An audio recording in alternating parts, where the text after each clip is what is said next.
to turn the owl on, okay? Yeah.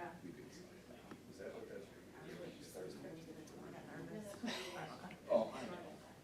Yeah. Yeah, it's not like I'm, but is it above where it normally is? That's what I thought, yeah.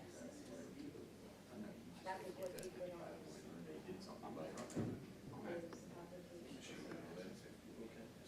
they did. Oh, really? Okay. Okay. But stuff, yeah, you could, yeah. I mean, I rose to the rank. I'm at the pinnacle. Yeah. What's that? We only got one spot. Yeah, I'm not going there. If you do a public general, Probably. No, yeah, what? it's general, if you just want to talk about general items or the agenda items. Yep.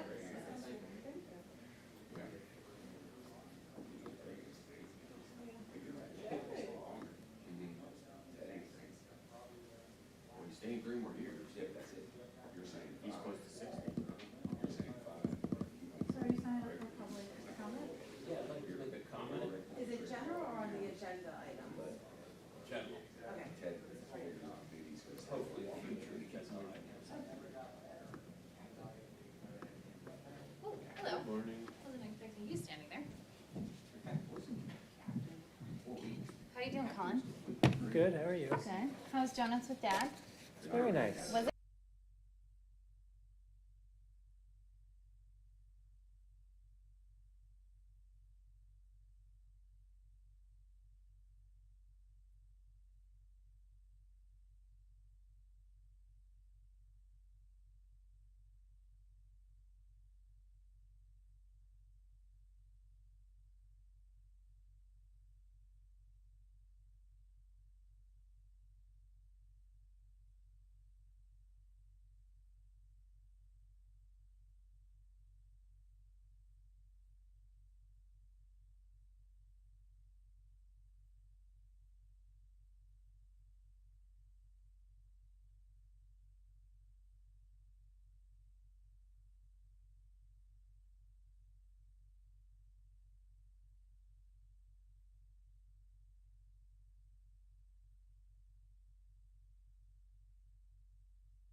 we leave this Zoom and go back in. Okay. Or well, I think just from here. Or we can just try to set it to the webcam and not worry about it.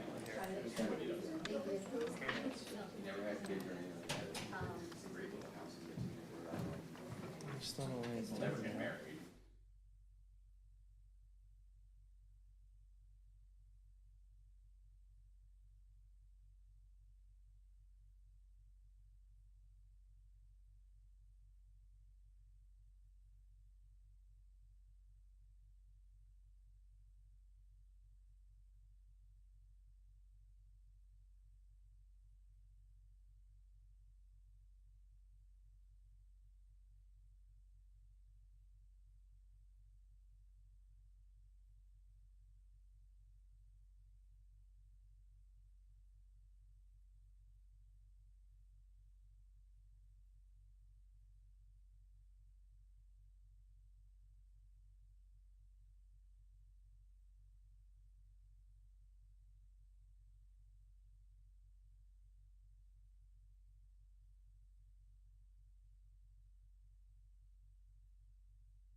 Well, it starts here, this is it, and the comments, public comments right here on agenda items. And then it was general comment for the end. So, It doesn't have anything, there's no, comment being made by no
2024 meeting of the Montgomery County Board of Commissioners. Note the presence of all three commissioners.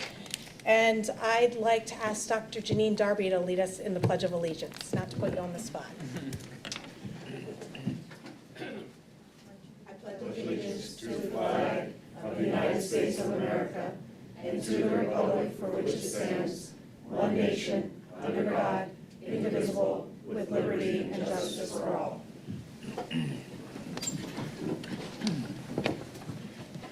Okay. Well, welcome, everyone. It's always nice to have a crowded boardroom. So thank you for being here. So I just want to acknowledge that March is Women's History Month, and tomorrow, Friday, March 8th, is International Women's Day. I want to spotlight some Montgomery County women who are doing great things in our community. First, I'd like to acknowledge the women currently elected to county government, our female row officers, some of whom are with us today, and I would ask them to stand once I call their name. So Lori Schreiber, who could not be with us, our clerk of courts, Karen Sanchez, our controller, Dr. Janine Darby, who did a great job leading us in the pledge, our coroner, Mary Woods, our jury commissioner, who could not be here, Joanne Oselski, jury commissioner, who could not be here, Jean Sorg, our recorder of deeds, and Tina Lawson, there she is, our register of wills.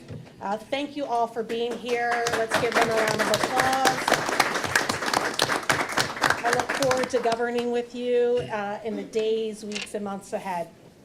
Also, at a county level, there have been six female county commissioners that came before me that I want to acknowledge. Rita C. Banning, who we lost last year, Betty Linker, Florina Bloss, Ruth Damsker, Leslie Richards, the now CEO of SEPTA, and Dr. Val Arkush, who also became the first female chair of the Board of Commissioners in 2017, and I have been working to fill her big shoes as she leads the Department of Human Services. I am only the second female chair and the first Black woman to serve on the board. At the local level, there are hundreds of women in Montgomery County that are serving their communities in municipal government. Many of our councils and most of our school boards are now majority female. It's so important to recognize these female leaders, and although the United States is almost 250 years old, for almost half of that history, women could not even vote, let alone stand up and run for office. So what we're seeing today is living history. And I think of my grandmother, who you all will probably get tired of hearing me talk about, but I never get tired of celebrating her, was born in the year when women were first permitted to cast ballots in Pennsylvania. I also want to thank our female judges in the county for their service, including President Judge Carolyn Carluccio, Judge Kelly Wall, Judge Wendy Demchek-Alloy, Judge Conahan, Judge Waheimer, Judge Furman, Judge Rothstein, Judge Sterling, Judge Tate Phillips, and Judge Austin.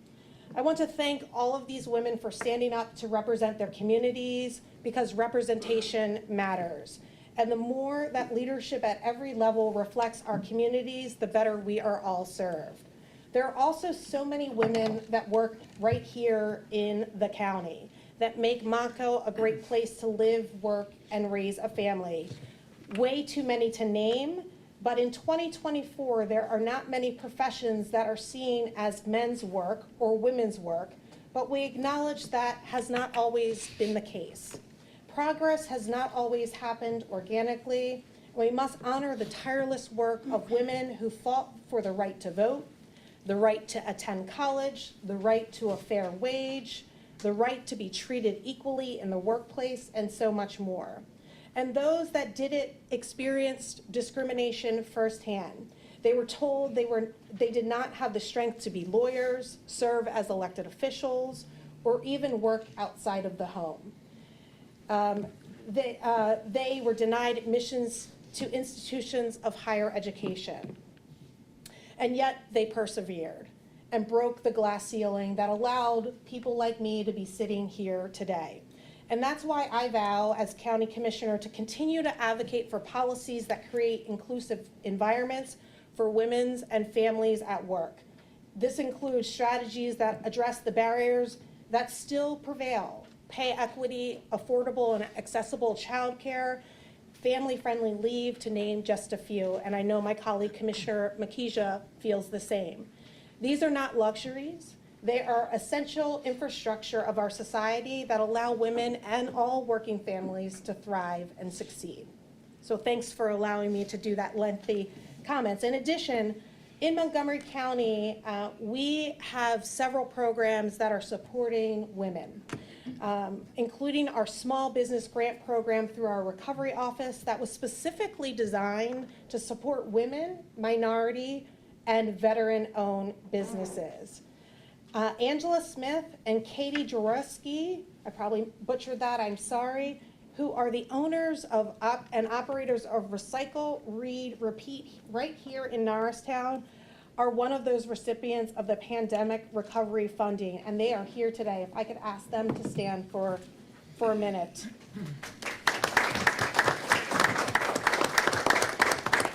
They used the grant to establish community programs such as a teen writing program, story time for kids, and made a donation to the Norristown Library. Angela and Kate, thank you for being here today. I have actually been to your store for a fundraiser for Norristown Area School Board and for all that you do for the community. There are so many examples across Montgomery County of inspiring women business owners right here in Montgomery County. So I just want to mention a few. Annalisa Smithson of Unleashed Counseling, and Anne-Marie Chestnut of Anne Marie's in Royersford, which you know well, Too Tom. well. So, Big pancakes. good. Well, I'll have to go there to enjoy pancakes. Didn't we talk about pancakes last time? I think we did. Pancakes and syrup. Pancakes keep coming up. Yes, exactly. So the takeaway here is that women's history is not ancient history. We are living through history-making moments every day. I look forward to visiting some of our county's women-owned businesses this month and highlighting more women in history on our social media channels. And lastly, and with that, I'm pleased to announce that the 2024 launch of the Montgomery County Commission for Women. I'd like to extend a special thank you to Donna Richmond, our Chief of Diversity, Equity, and Inclusion, for her hard work on reigniting the commission. The goal of the commission is to represent the interests and concerns of women of all races, ages, ethnic and social backgrounds, religion, sexual orientation, gender identity, ability, or social circumstances. The commission will encompass the concerns and needs of women, girls, and those who identify as female. The Women's Commission will be a platform for assessing and guiding the county's efforts to enhance services for women and girls across all demographics. We aim to pinpoint and boost opportunities for women in business and entrepreneurship, address biases and discrimination, and foster safe communities, promoting gender equality and eradicating violence against women. Diverse perspectives on the commission are crucial for achieving these objectives. And so now applications are now open through March 28th. We are looking for any community members who live or work in Montgomery County and who want a role and a voice in improving the lives of women and girls in Montgomery County. To apply to the commission, you can visit montgomerycountypa.gov/Women's Commission. And now I'll turn it over to my colleague, Commissioner Makija. Thank you. Thank you. We have many exciting things in the works to celebrate Women's History Month, but also to recognize, as Chair Winder said, that we want to implement policies that are really going to affect people's lives, whether they work for the county, whether they live in the county, and paid leave, expanding paid leave for county employees, and increasing access to affordable childcare were two of the things that we spoke about on the day that we were inaugurated in January. So we're very much looking forward to following up on those two issues in short order. I also want to thank, I mean, many people were recognized, but there are many more that we will recognize throughout the month. But just on a personal level, some of the women who made history here in Montgomery County,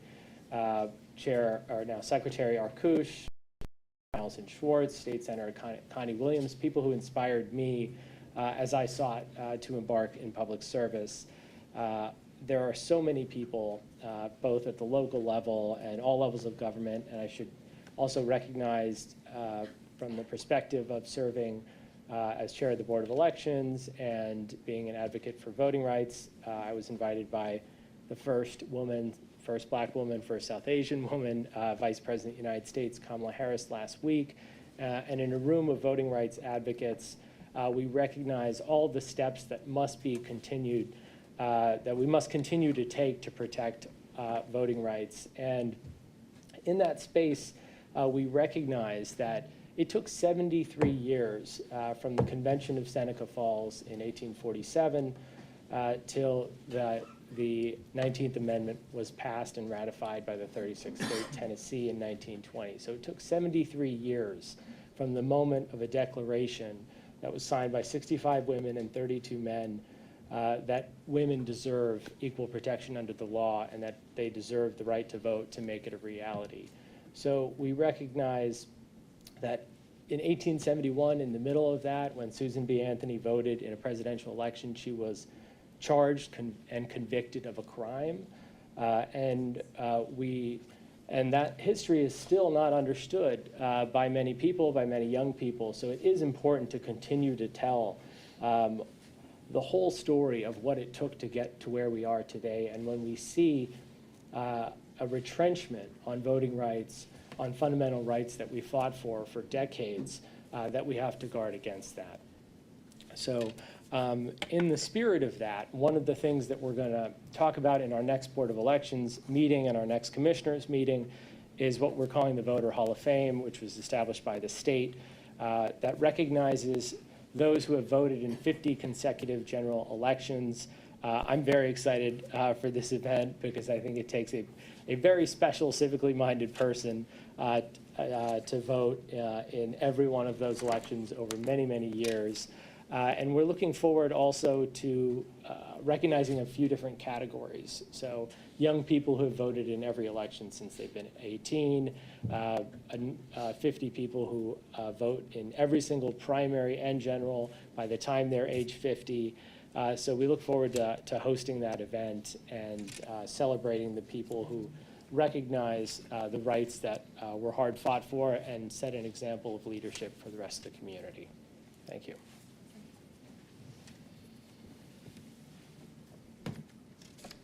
You didn't leave anything left for women for me to say, other than they're awesome.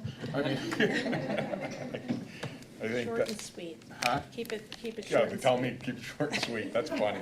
No, I'm kidding. I'm No, I kidding. think it's a great month that, recognizing women and everything that they've done, locally, at the county level, at the state level, nationally, even from a global perspective. I mean, I think that it's definitely deserving of recognition. The list is long. I mean, we could be here for hours recognizing all the successes of women throughout history. And I personally want to appreciate everything that they've done and everything that the women and all our row officers that have been mentioned, everything that they're doing for the county as well.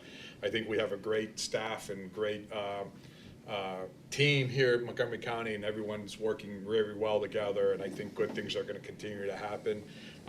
I also do support some of the things that you talked about as far as, childcare, affordable childcare, and extended leave and all that, so I just wanted to say that as well. But I also have the opportunity to recognize somebody today where he's receiving a Veteran Certificate of Appreciation. He's been one of the hardworking county employees who went above and beyond the call of duty. Paul Huck was honored by the U.S. Department of Veterans Affairs thanks to his work with Coatesville VA Medical Center Homeless Outreach Team. Paul, you here? Where you at, Paul? I know I saw. Oh, there you are. I know I saw you when I came in. Paul's a driver with the Montgomery County Office of Veteran Services. Last year, a family of 4 with multiple disabilities were in contact with Coatesville VA Medical Center. They were in dire need of transport. Their vehicle had broken down and they had no way to get to the shelter in Reading. This was unhoused and needed, they were unhoused and needed a safe place to go. At a moment's notice, Paul rearranged his schedule. He picked up the family in Hatfield and drove them to a shelter in Reading, about 45 minutes away. Paul's actions, both his quick response to this urgent request and his respectful service for veterans and their families, were deeply appreciated by the homeless outreach team, the Coatesville VA Medical Center, the U.S. Department of Veterans Affairs, and here in Montgomery County. Paul has been with us at the county as our lead shuttle van driver for the Office of Veterans Affairs since 2021. Paul himself was an active service member serving the U.S. Navy from 1976 to 1980 as a fire control technician, third-party petty officer. According to Dennis Miller, director of the office, Paul is constantly doing great things. For example, yesterday, maybe it was yesterday, the day before, was on his day off. It was his day off, and he stood and dropped everything to drive and drove a veteran to Philadelphia Medical Center for surgery. He picked him up. Running for surgery. He'll be picking him up after this meeting today.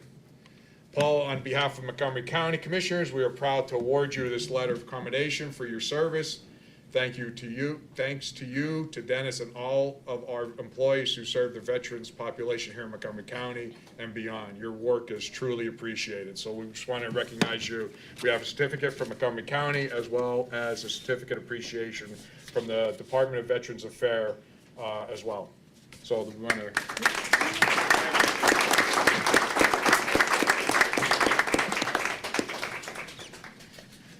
Come up here, we'll take a picture.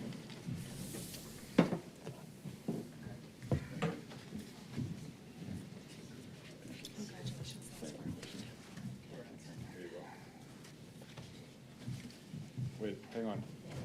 We always forget to.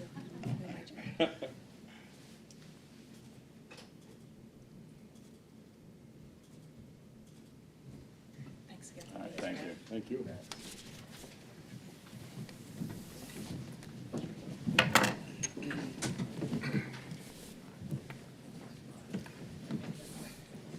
Is that it? Yeah, that's good. Oh, wow. Gonna work on shorter remarks. The one thing I do want to mention that Ramadan starts on the evening of March 10th, and in the spirit of inclusive communities, I want to make sure that we acknowledge our friends that are celebrating, friends and neighbors that are celebrating Ramadan this month. And so peace and blessings as you reflect and spend time with your families during this holiday. Okay, so I'm going to call up Dr. Tamara Williams for a presentation about Developmental Disabilities Month. Thank you. Good morning, Commissioners. I'm Dr. Tamara Williams. I'm the Director for the Department of Health and Human Services. March is Developmental Disabilities Awareness Month, and we wanted to take some time today to honor individuals with intellectual or developmental disabilities who are thriving, their families who support their loved ones, and also acknowledge the work that still needs to be done to ensure those diagnosed with intellectual or developmental disabilities have the supports they need to live their best lives. Next slide, please. Our Developmental Disabilities Office in HHS is one of the places that families can go for help. Here they can get assistance with eligibility for ID and DD services. We also support investigations in cases of suspected abuse or neglect. And we also help with individual support plans, which are essentially the guide for individuals and all those involved in their care. Next slide. In Montgomery County, there are over 3,000 individuals from ages 2 to 90 who are eligible and registered for developmental programs. What some might not know is that this also includes not just those with autism or intellectual disabilities and developmental disabilities, but also young people with chronic and complex health conditions that require skilled nursing. Next slide. The county contracts with providers to make sure that individuals have access to a wide variety of treatments and supports, including nursing services, behavioral interventions, in-home supports for daily living, supported employment and pre-vocational services, and transportation, just to name a few things. We want to acknowledge those with intellectual or developmental disabilities that contribute to our communities in so many ways. They serve as policy members at the state level, committee members at the county level to help improve resources and training opportunities locally. And let's also not forget those contributing to our local economy through employment, volunteer activities, business ownership, and enrollment in academic programs. Next slide. We know that many individuals would not be where they are without the work and support of family members, some of whom are aging. They're caregivers, providers, and our supports coordinators who do everything from helping families to locate camps and identifying social activities to connecting them to family support groups. And we especially want to express deep appreciation for the direct support professionals. Thank you for the rewarding and hard work that you do to support people with a developmental disability to make sure that they are living healthy, safe, and connected lives. Next slide. We also want to use Developmental Disabilities Awareness Month to highlight some of the continued challenges we collectively face in ensuring individuals and families have the supports they need. There are 3 categories of services that most families access for help, known as home and community-based waivers. 2 of the waivers have caps of either $41,000 or $85,000 per person. Sounds like a lot, but we know that the cost of care sometimes exceeds that, and when it does, it creates a gap and a hardship for families. Additionally, there are just not enough consolidated waivers, which are the waivers for individuals with the most intensive needs due to severe intellectual disabilities, developmental delays, or young people with debilitating physical conditions. Next slide. We had not received, and I use the word had, not received an increase in consolidated waivers for over 10 years, but that did change recently. Thanks to the governor's strategic budget plan, increasing the number of waiver slots across the state, Montgomery County now has an additional 100 waiver slots, and we are both relieved and grateful for this, as this increase in both waivers will have a tremendous impact on those who are waiting for certain services. Our staff in the Office of Developmental Disabilities are currently identifying individuals for immediate enrollment based on criteria set by the state, as well as urgency of need.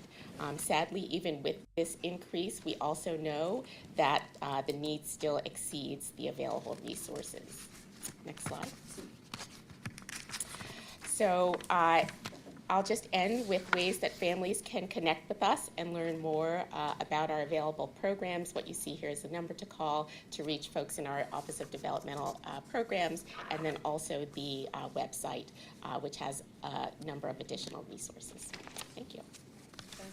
Thank you to you and your team for your leadership in this area. Just over the last year, I've met so many families that are taking care of family members that have a developmental disability, and you don't really have an appreciation for how hard it is on the whole family unit until you hear their stories. And so there's a couple of people that I've connected you with. So what can we do as elected officials to advocate? Is it a money, there's just not enough money for more consolidated waivers? And do you have a sense of what the actual need is? Yeah, so there's, so we have a number of individuals who use the community-based waivers, and those are really supporting folks to be more independent, live in the community. Where we really see the most dire need is for that consolidated waiver. Again, as I said, it's for folks who have such severe impairments that they need residential programs and things like that, and just more intensive treatment. And it is a funding and a resource issue. So we try, we work with all families who call the office, and we try to,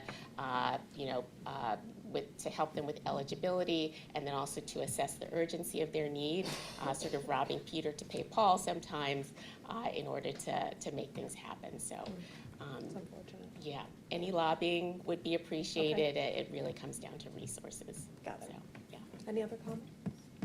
No? Okay, thank you for being here. thank you. Next up, our Recorder of Deeds, Jean Sorg, to review spring mobile events and fraud sleuth. Good morning. Thank you, Commissioners, for having me here to speak on this. This month is also Fraud Prevention Month, which is a big deal for things in my office. As you can tell from my title, Recorder of Deeds, we handle land documents. But I do not do it alone. Slide. These great people here, and I wish you could, my face was not there so you could see all of them. They work every day to provide the best service in this county. And they alone brought in over $90 million last year for our schools and municipalities, and over $1 million to our affordable housing for this county for housing needs. Now, at this point, I was going to mention that one of the people in this picture was having a birthday today, but there are certain people you listen to in your life: your mother, your solicitor, your spouse, and your first deputy. So I will not mention that it is someone's birthday today. But I couldn't do what I do without these folks. And one of the chief things they do, slide, is help me get out the word about International Fraud Prevention Month. Now, many people think with housing fraud, it's just theft. And truly, because our houses are usually our most valuable asset, they are ripe for fraud. But there are many other frauds out there that people will try to portray against people's property. In this county, I could probably count on my hand the number of actual theft of properties in this county. But we have seen other things out there and people trying to do other things, and we want to protect our homeowners here. Slide, please. So in this county, we offer a free program. I'm going to repeat that again, free. It is called Fraud Sleuth. It's easy to sign up for. Now, you will see if you watch TV that there are all these different companies that will offer to monitor your deed for a price. They are using the documents in my office and letting you know when something gets recorded. Fraud Sleuth does it immediately. When something gets recorded in my office and indexed, you get a notification saying something has been recorded in my office. And it's usually something you expect and something that's good. So don't get frightened there. For myself and my husband, the only thing we've had so far is when we paid off our mortgage. That was a lovely day when we found out that our mortgage was paid off. Now, I'm going to go through how to do this quickly here, just not the steps, but next slide, please. There are a number of ways you can sign up. If you are tech savvy, you can go to our website. You can even scan that QR code and it will take you straight to our Fraud Sleuth website. You can watch a video on how to do it yourself. You can come to my office. Like I said, those great people you saw earlier are wonderful at signing people up for Fraud Sleuth, and I do invite everyone here to come down and meet my staff and get signed up today right in my office if you have time. If you don't have time today and don't want to try it yourself, we offer a lot of mobile events. Last year we did 31 events outside this building. That right there is Leanne. She takes the office on the road, and that's what we call Office on a Road. It has everything there to do what we need for Fraud Sleuth right there on hand. It's got a computer, it's got all the other things we need right there, and we take it straight out so we can help people right where they are, because we feel it's important. This is a huge county. I know we all know that have ever worked in this county. This is a big county, and so we take our program out everywhere from Pottstown to Abington, Red Hill to Lower Marion to make sure we are serving everyone in this county, because we believe it is very important that every citizen in this county has access to their government. So you'll see right now, these are just a few of the Fraud Sleuth events we have coming up. just this spring. And I want to thank Representative Bradford and Representative Cerisi for hosting us, as well as the Upper Marion Senior Center and Pottstown Library just this spring. And there are more. This is just a taste of them. I'll show you how to find out all the rest of them. Next, please. Now, this is a very popular scam, and I bring it up because it comes out all the time. It's not stealing your property. It's not putting a document on my records. What this is doing, and it looks very official, it will come in an envelope that looks like it's coming from a deed office or a state office that deals with property, and even this one has recorded deed notice. It looks like it's coming from my office. It looks like it's coming from me. It is requesting money from you to get a copy of that recorded deed. And they will charge you anywhere from $80 to $125. One thing I want you to know is I do not send you requests for money like this. I will never say, hey, send me money. So this is a deed. If you get the document from this, you're lucky. You may or may not get the document. You may just be out some money. If you need a copy of your deed or other property document, you can get it for a fraction of the price by going to our website or coming into my office. So please, if your family, they like to target seniors and people who have newly purchased property on these, because they know that people have just purchased property, they are a little confused. They think there's still stuff out there. So please let people know that if they get this sort of document, not to do that. They're just throwing their money down a well. So we wanted to make sure people saw this one because it is all over the place. Next one, please. Now, we are really excited about this Veterans Scam Jam. It is the first time we will be hosting this in Montgomery County, and we are so excited to bring this and partner with the PA Department of Banking. They do a wonderful job presenting information and making it fun, so we're super excited to have them. We'll have also local police and some other state government officials to give people great information and help them keep themselves and their family protected. But it's not just serious. There's going to be some games too. The PA Department of Banking has this down pretty well. There are going to be some great games, including a bingo with prizes. So even though it says Veterans Scam Jam, this information is great for everyone. So please come out on April 19th, learn how to keep yourself and your family safe from the newest, most exciting scams out there, right? And I want to also thank the Human Services people for opening up their building to us again. Sorry, next one. Okay, that brings us to our events. I said we take our office on the road 31 times a year. That's more than once every 2 weeks. We drag our staff out. Now, I don't just drag them. They actually enjoy this. This is actually, I actually recognize this one. We are right here in Representative Cerisi's office signing people up for fraud sleuth and helping our veterans with their discount IDs. So I want to just quickly go through some of our mobile events coming up this spring. Some of you may know that my office has the great honor of recording veterans' discharge paperwork. That's that paper they get when they come out of service that gives them and their families all their rights. And it's important that it gets recorded because if you don't have it or your family doesn't have it immediately, you rarely have time to wait 6 weeks to 3 years to get it from the National Archives. So we encourage veterans to record it with us, and they have it same day available to them. And they also, from my office, will get a Veterans Discount ID card, which is right now is usable at 650 businesses around the county. I'd love to thank all 650 businesses that partner with us, but we would be here much longer than Tom's remarks. I'm sorry, Tom. I can make more. I'll give you the list. You can read it sometime. Anyway, so we will bring this out again many times around the year, but this is just a smattering of them. Again, I want to thank Representative Bradford and Representatives Genst and Representative Serrato for hosting us. We will be there. We cannot do these. Honestly, I cannot do these without people that help me host it. So I'm very grateful for our partners who help us bring these things out.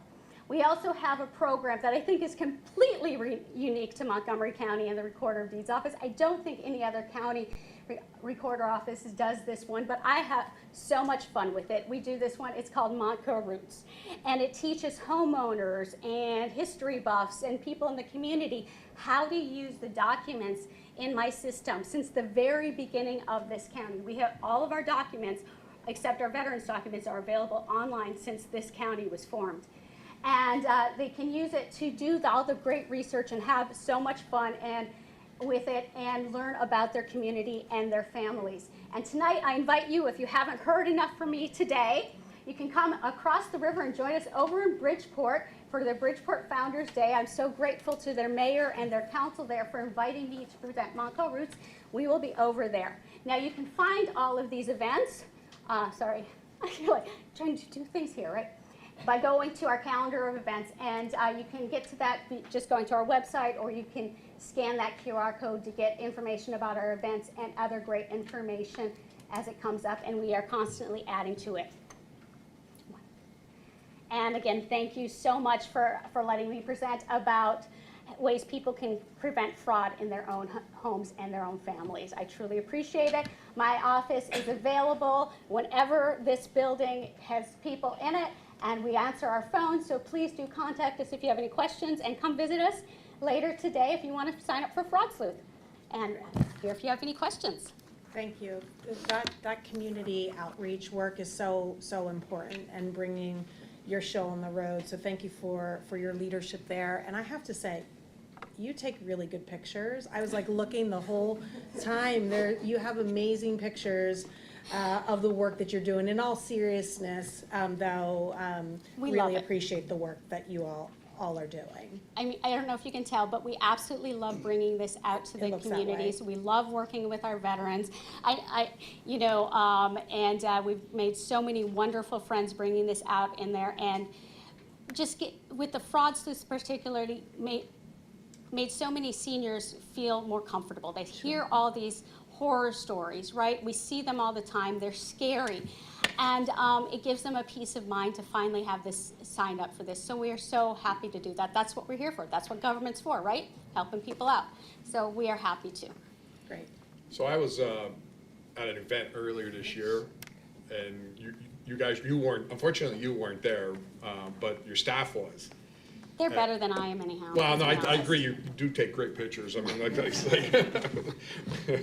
but, no, I was learning about the fraud, I was like, wow, this is amazing, because then I started asking, because you see on TV all the time, these companies that advertise, basically the service that you're providing as well, and I'm like, so I started asking about it, I said, this is great, I said, this is something that we gotta make sure that we promote across the county, because I don't think a lot of people know that this service is available, and it only takes a few minutes to Yeah. really sign up for it, so I think that's a great service, so I think it's a great idea, and, thank you for doing that, and I agree that you have an awesome staff, because they were very friendly and, excited about what they were doing there, and, talking, it was a veterans event, so they were really, covering both sides of, providing veteran services as well as the fraud alert. Exactly. Thank you so much. And you said getting the word out, any help we can get to get the word out. I obviously do not have the ability to do ads on TV. So, we word of mouth and working with our state legislative offices and our senior centers is a great way we do it, but also just everybody here helping us get the word out. So thank you so much, Tom. Absolutely. I just want to reiterate what everyone's saying. You have a capacity for making everything fun, including combating fraud. So I really appreciate that, and just the accessibility and the standard you've set in your office, not just for people who want to walk in anytime, but actually 31 times a year going out there into the community. So thank you for everything you're doing. And I think it would be great for you to work with Sarah Charles, Director of External Affairs. We'd be happy to. Find ways to make sure that we integrate this into other outreach that's happening. So, We'd be happy to. Great. And she might even have other great ideas. Each of these came along by themselves. No, other counties don't really do these because it's not set in our statute. I mean, first we started with the veterans outreach, on that. Then we went to the Fraud Sleuth, and then the Montco Roots. And, she has something else that keeps me out of trouble in the evenings and weekends. Be happy to do it. Great, thank you. Awesome. Thank you for being Thank you here. all. Thank you so much. Great. A couple things before we jump into public comment. I want to acknowledge Mary Woods, our jury commissioner for Women's History Month. Thank you for coming to the meeting. And secondly, I want to acknowledge, I didn't see you all sitting there, some employees from our coroner's office too. So oftentimes I was just out there, what was that? It was Friday, yeah. with Commissioner DeBello, and one of the things that we talked about is, especially during COVID, your work was oftentimes forgotten. And so I just want to take a moment to acknowledge you in the Board of Commissioners meeting and thank you for all that you're doing, especially in a most challenging time for our friends and neighbors in Montgo. So thank you for being here. Okay, so next up is public comment, and public comment, this section for public comment is only for today's pending votes, resolutions, bids, RFPs, and contracts. So we'll limit it to 3 minutes. So who do we have signed up for public comment? Sure. First up, and I apologize if I mispronounce it, Jenny Riemenschader. Schneider, but I was talking, I put down to talk about disability because I saw that on the agenda, but that's not something you're voting on, so I don't know. That's for the end. Yeah, that would That be would for go the at the end. end, general public comment. Okay, I'm already signed up for that. Okay. Marilyn Muir.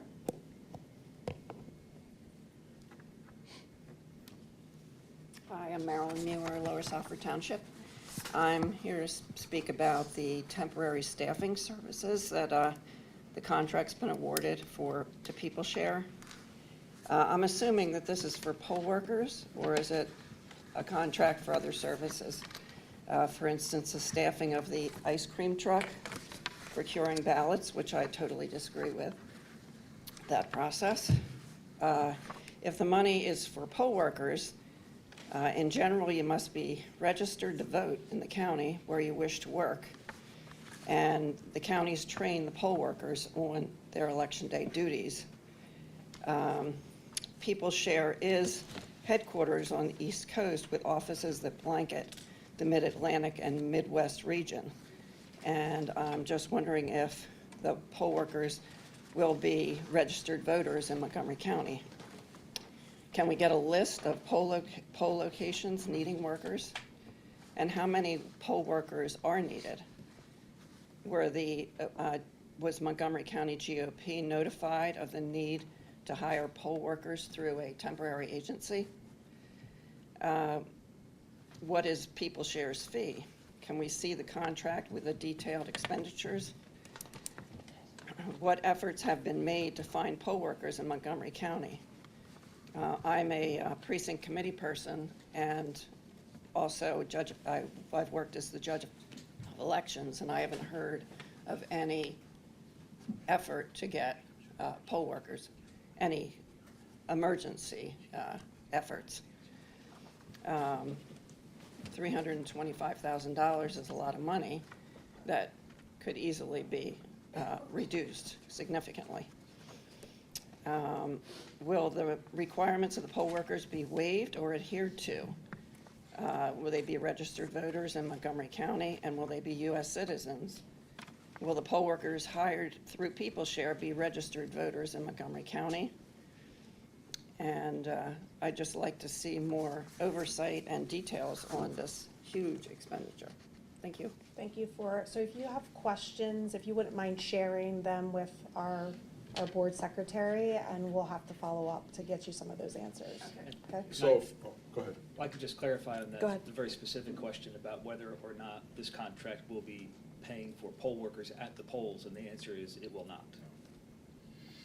Yeah, that's what I was gonna say, because I asked some questions regarding this as well, and it's more or less the staff that's required during the tabulation and all that at the warehouse and as where the workers and people that, and this has been something the county's been doing, but you raise a good point that I didn't think about, so thank you. And you're right that, you know, anybody working on the election within Montgomery County has to be a registered voter in the county. So that's a great point that I'm gonna follow up on. That's something I didn't think about, but thank you for that. But and the money that is being approved is it's not really set up as not to exceed, is my understanding, right? Correct. So I did ask a lot of questions around that as well, but you did raise a good point that I didn't think about, so thank you for that. Okay.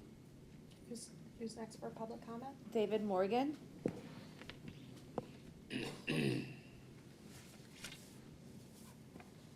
Morning, Commissioners.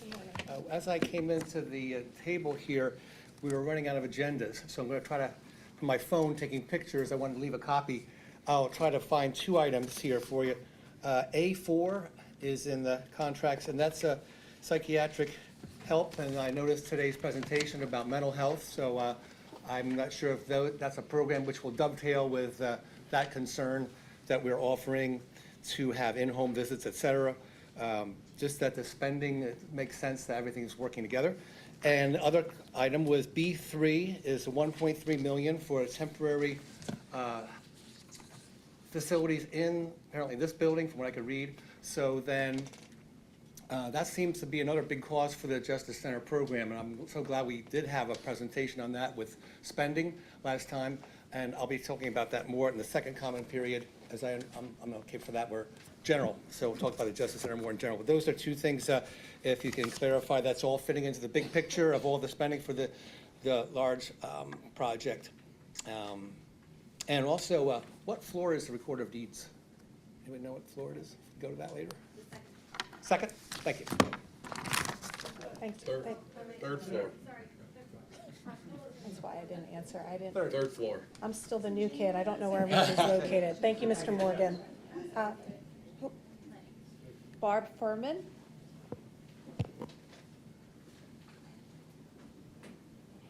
As Barb's going up, I wanted to respond to the one point of your question is the money that related to the Justice Center, my understanding is that that's all part of the current budget. So, and believe me when I tell you, I'm looking at that very close, all of the money, all the spending very closely moving forward. Thank you for being here. Barb Furman, Barb Furman, New Hanover Township. I just want to make a quick comment about women's history. I was a high school athlete in 1971, the inception of Title IX, giving equal. Excuse me, miss, I'm sorry. This sounds more like general comment. I don't think this is something that's being voted on today.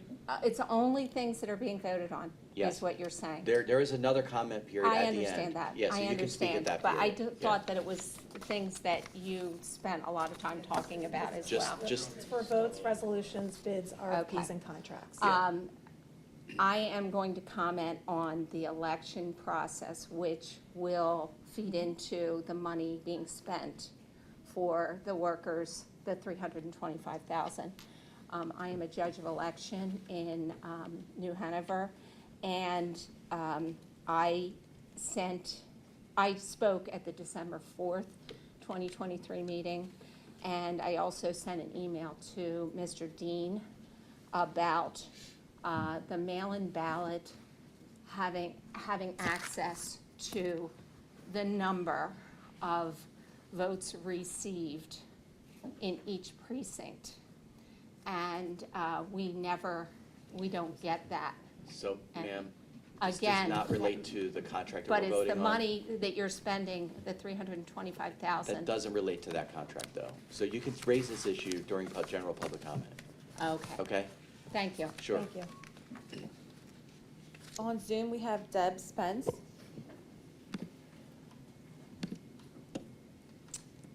Deb, can you hear us? Yes, ma'am. Good morning, commissioners. Good morning, everyone. My comment is about the developmental disability increase. Does that include protection against abuse? Because my personal experience with my niece being developmental disabled, intellectually disabled, and living with autism, they've been fabulous with autism. She wasn't protected, and I don't even believe that. Whatever. I'm gonna get back to the budget. To the agenda. So does that include, or is this like that increase? Is it for something else, or is it just an increase in the amount of the budget for those particular agencies? And is there a way to write my questions down? Because I had questioned last time meeting, and I know you all have a lot going on, and may forget the questions. I didn't get an answer to that about the volunteer program. So Deb, we'll follow up with some of your questions. So Tamara Williams is here, Dr. Williams is here, and then we'll have to look back at the record from last meeting to make sure we follow up on your question. Okay, I appreciate that. Thank you. And just one other question. The temporary election workers, if anyone were interested in applying, do they go through the county or do they go to that temp agency? So that's my other question. So I would just say broadly, there's need. We need about 2,500 poll workers in Montgomery County, and that's something that you can sign up for by reaching out to the voter services. And there's on the website, there's a form for that. So that would probably be the best route. But again, Okay, don't confuse the fact that the 325,000 is not. Separate from this. Yeah, that's Yeah, only, separate from that's this not for the polls itself, but there are opportunities to sign up through the county to be a poll worker. And also be paid. Yeah, And well, be I'm paid. not talking about Right. poll worker. I'm talking about, on this agenda, this contract, this is for work at the warehouse. Is that something that if anyone were interested, can they go through the county to apply, or do they need to go to this temp agency? That's the question. We can follow up with you On the that. website. Apply Everything's on the website. Apply on the website, and voter services will follow up with you. There's plenty of work for everyone to do, so. I'm not looking for a job. What I'm asking is if anyone in the county had opportunity to work, where do they go? It's just trying to get clarity about that. And then my last comment is, thank you, Jean Sword. She did take the fraud program on the road. She came to Pottstown. She stood on a table. I think she doesn't drink coffee in the morning. I don't know where her energy comes from. Deb. But she really supported us and gave us information out in Pottstown, so I appreciate it. All right, I just want to remind everyone that public comment, this section of public comment is for pending votes, resolutions, bids, RFPs, and contracts. So let's try to keep those comments to that. Thanks, Deb, for your comment. Anyone else? No, that's all. Okay. All right, next up, I'd like to make a motion to approve the February 22nd, 2024 meeting minutes of the Montgomery County Board of Commissioners meeting. Is there a second? Second. Seconded by Commissioner Makija. Any board comments? All in favor? Aye. Aye. Motion carries. All right, next up, I'd like to make a motion that Ben H. Field be appointed as county solicitor beginning April 15th, 2024. Is there a second? Second. Seconded by Commissioner DeBello. So just, I want to make a couple quick comments, and I know that my colleagues may want to make some comments as well. Look, before we go take this to a vote, I'm really excited about Ben joining the county team. He brings a wealth of experience to the county's legal team and our senior staff. As we've looked at his work, he's an innovator at using the law and litigation to advance everything from consumer protection programs to anti-discrimination policies. His professional experience with the city of Philadelphia will be a tremendous asset to Montgomery County, where he will be an advocate for our county's programs, policies, services, and employees. And so I know as a county, we will be lucky to have him when he joins the team. I also want to thank our current solicitor, Ray McGarry, for his service to the county as interim solicitor for the past 7 months. And I know you had years of service before. So thank you for being a valued colleague and friend to me, especially our solicitor role is one of the most critical roles in our senior management team. And for me, as a new commissioner and as a newly appointed chair, your guidance, your leadership, your help in terms of navigating the complexities of this office is to be commended, and I'm grateful to you for that.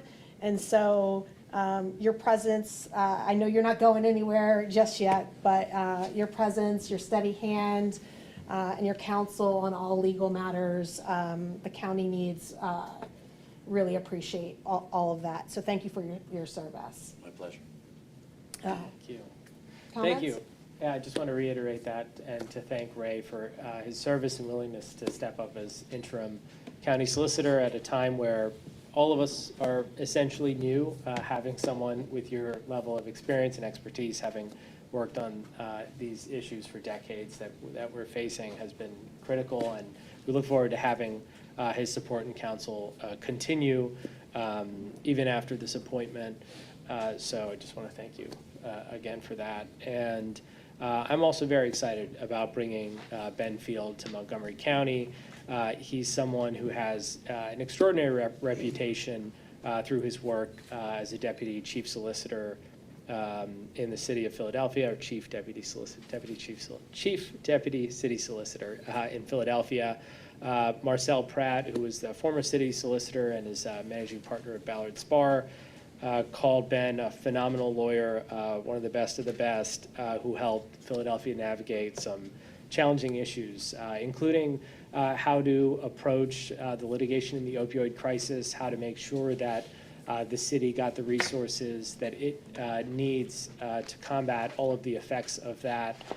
Having someone like Ben come to Montgomery County is going to help us innovate both in how we protect the rights of all of our residents affected by issues like that we could take affirmative litigation to help redress the harm, but also how do we navigate difficult legal issues to make sure that we use our authority to the fullest within the confines of what the state legislature puts around us here in county government. So really thrilled to have him and looking forward to welcoming him here on April 15th. Great.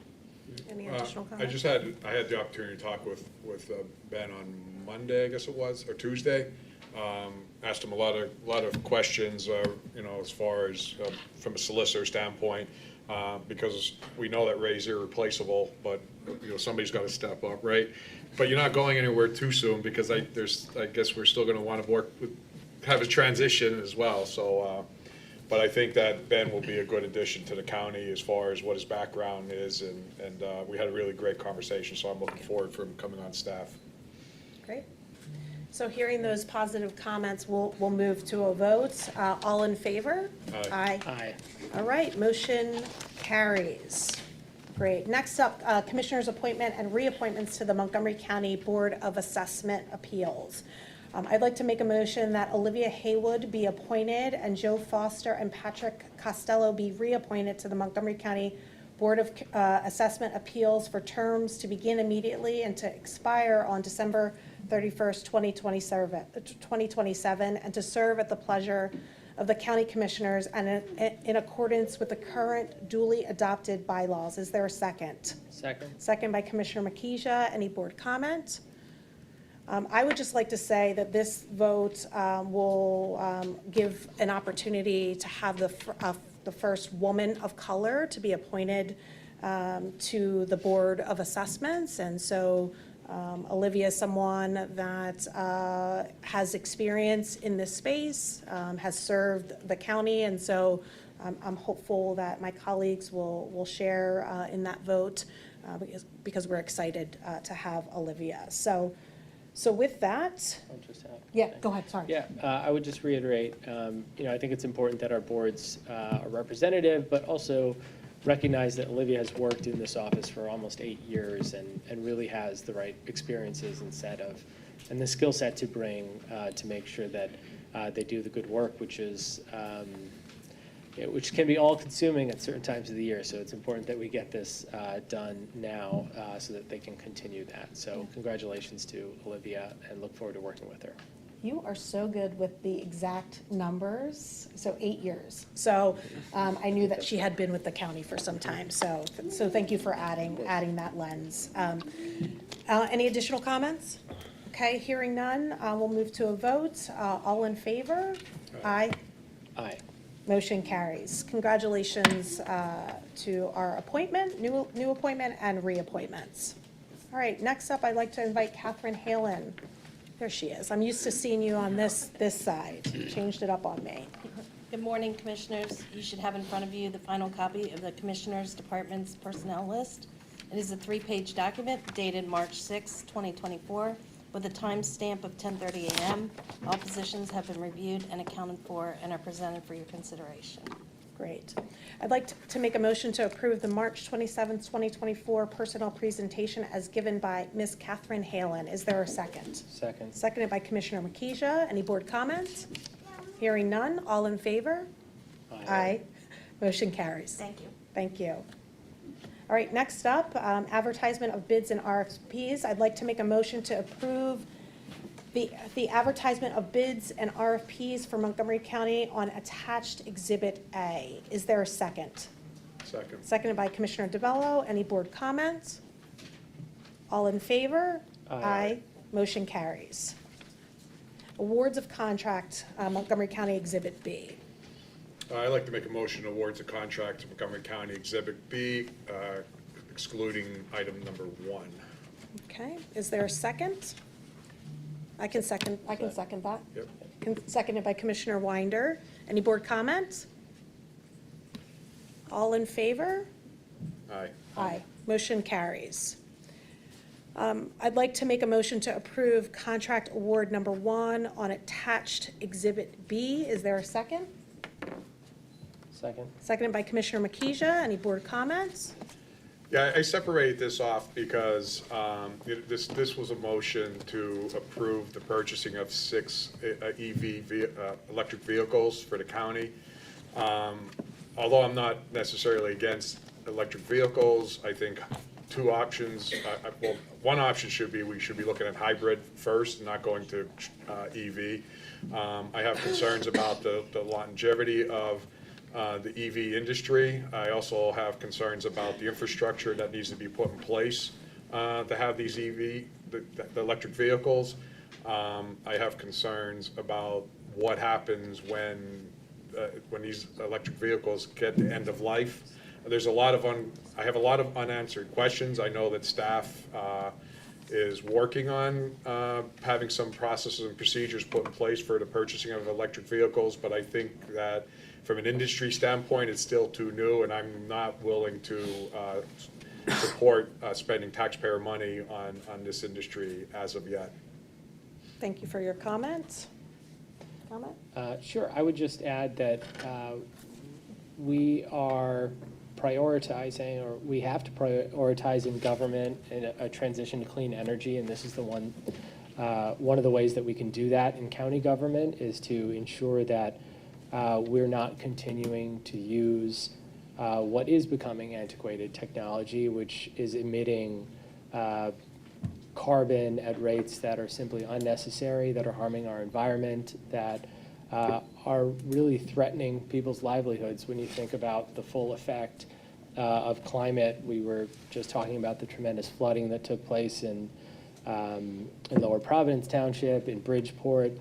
We have to step up and show leadership on climate, and one of the ways that we can do that is by ensuring that through our purchasing power, we help move the direction of the industry actually to a place that is relying on cleaner energy, that is reducing emissions. And so this is one way we can do that. The technology has come a long way, and there is continued increased incidence of purchasing EVs, and when you compare them to other vehicles, we can still accomplish all the same objectives. There are going to be practical considerations. There's going to be kinds of vehicles that we just can't buy electric right now, whether it's whether it's certain levels of trucks and kind of utility type vehicles, but when it comes to passenger vehicles, there's a clear answer here in that we have the option. It's going to be better for the environment, for air pollution, and they will pay for themselves over a number of years because you're not paying for gas and you're paying for electricity instead, and we can get that electricity from cleaner sources. Great, thank you for that. And I want to echo Commissioner Makija's sentiments. It's a key policy area for us. As we move forward, we certainly want to be cost conscious, but we're having our esteemed CFO do the cost comparisons in terms of the cost of gas versus cost of electricity. But this will be a continued area of focus for us for Commissioner Makija and I, so there will be more to come in the days and weeks ahead. I just want to reiterate that my point is that the industry has not come a long way. In fact, the industry is still morphing because a lot of the local dealerships and all that aren't selling new EV vehicles like they were. The inventory's not moving. The car manufacturers are cutting back on production. And even President Biden has started to change his initiative that he wanted all vehicles to be EV by 2035. That initiative has changed. So I think that it's a new industry. I think that there's a lot that we're going to learn. I think that things are going to change over time. And I just don't feel that we're at the point where, and look, I'm all about doing what's necessary for the environment. I know that there's a lot of back and forth conversations about carbon monoxide, dioxide, monoxide, whatever, emissions. And we could get into a whole extensive conversation around that. But the flooding that's happened in the lower province has nothing to do with gas-powered vehicles. So we can have a whole conversation about stormwater management as well. But again, we need to really be focused on, our first priority is we're responsible for proper spending of taxpayer money, and that's what's most important.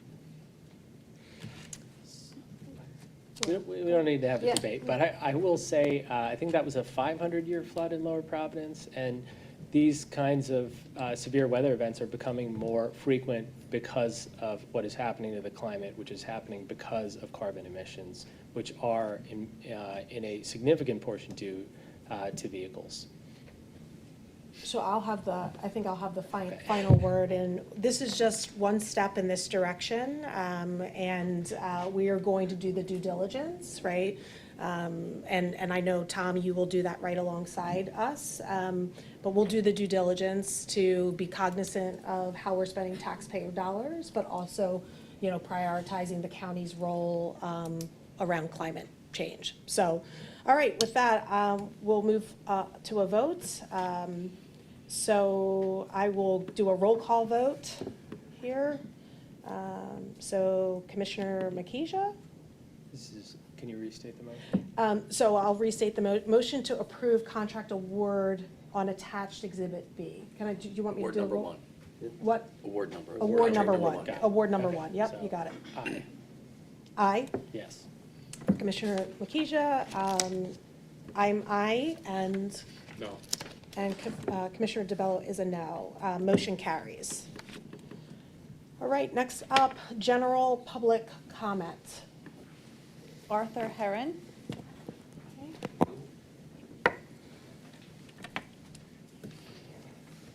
Good morning.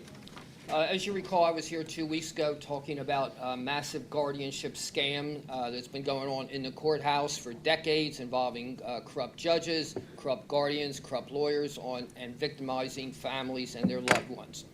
And I plan to be here every 2 weeks to give you a little bit more information just because of the time limitation. So Arthur, before you proceed, I just want to remind you that it has to be germane to county business, and your issue that you raised last week, while I'm empathetic to it, unfortunately, it's with the courts, and we don't have oversight of courts' decisions. So I just want to make sure that what you bring up today will stay germane to what this Board of Commissioners has oversight. Well, as I understand your website, you are involved with court business. So the answer to your question is, the county provides funding to the courts, but we have no power over the courts and the way they're run. The courts are a separate legal entity, and they govern themselves. There are ways to address concerns you have with the courts there's a judicial ethics board, and also through the Supreme Court, ultimately, that governs the courts throughout the state, but not through the county commissioners. The county commissioners have no oversight authority whatsoever over the courts. Well, it also involves the district attorney's office, who D.A. Same thing. Steele has refused to have his detectives open any cases on the many families that have contacted him about their victims of guardianship scams involving judges, and that shows corruption. And what I would say is it's the same answer, unfortunately for you, and that is that the DA is a separately elected official, and the county commissioners, while they provide some funding to the DA's office, they do not have any operational control or power over the operations of the district attorney's office. So again, if you have concerns about the district attorney's office, there is an ethics, the Pennsylvania Supreme Court has an ethics and disciplinary board that governs the actions of all attorneys within the state, including the district attorney. If you have concerns, you can raise it with them, but this board has no authority over the DA either. Well, then you don't think the taxpayers should know what's going on and how their money's being wasted? There are ways that you can have the taxpayers know that, but this forum is not that forum. More cover-up. Next for public comment, Charles Dykes. Charles? Thank you. I'm hearing impaired, so I'm probably going to be a little bit loud. That's okay. I apologize. It's all right. I haven't heard anything you said all day, but. You missed good I stuff. didn't say anything important. Yes, I don't think I missed anything. Thank you. I agree with you. All right, I'm here because I would like to see Lawrencetown Farm Park open up for retriever training. Actually, not just retriever training, but other field dogs where they can get out, train nearby, and use the park. I realize that this is something, when I say retriever training, you guys are, what the heck is that? I didn't curse. But it's basically a field trial. You can find AKC field trials, retriever field trials on YouTube. Yes, YouTube. The retrieves are anywhere from 100 to 400 yards long. And you'll have 3 to 4 stations out there, and they'll be thrown one at a time. And when all 4 are down, or all 3, the dog will be sent. The handler will be told you can release your dog, at which time the dog has to remember all the marks. Now, the only time we could use the farm park is after harvest, and after harvest if they are not having any hunts, because we don't want to be out there when people are shooting. And if we could get like a week's notice before they put down the herbicides to kill all the green stuff. Okay, So it's a short period. okay. You know, it's not that long, but it would do a lot of people in Montgomery, Bucks, and nearby communities who have retrievers and other dog breeds, spaniels, and there's a lot that use fields. And if you can hook up with me, I would be more than happy. You know, if you could get a group of your people, and I could go over to them, I could explain what's involved, and I could even give them a demonstration with my flat-coated retriever, and I know nobody knows what that I is, do not, but they're fantastic dogs. okay. Well, we have your contact information. So I just have a quick question, because I'm familiar with this. Just a quick question is, are you talking about how, as an organization coming in with planned events? I'm sorry. Okay. My hearing is, like I said, I heard nothing all day. Yeah, I'm familiar with these Okay. type of things. Are you talking about an organization with planned events, or just coming every weekend just to practice? Well, weekend and weekdays. To practice or have, to practice and planned events? Planned events, I could see that might happen, but it's such a short window Right. that would be really difficult. Well, I don't know if you're gonna do like because there's places you could do competitions, there's places where you Yes, can, we're you can training get, you're training and you get for certificates. competition. So there's a whole different, that's what I'm just trying to understand, so. Yeah, Well, we could reach out, Let's I'd like do to get more information, so it's Yeah. something, I'm very familiar with it, and I think that, It would be nice because I'm over in Penn Square Village, where my grandfather was there, Jimmy Dykes, ball player. It would be nice because it's close. yeah, I have to travel 3-4 hours. yeah, All the farms are gone. yeah, I know. You So- know, farmers used to allow us to use their fields, and sometimes even honey. Yep. But they're gone. Yep. So we'll follow up. We'll look into Okay. it. Yep. Thank you. Thank you. Thank you. Thank you. Jim Molick?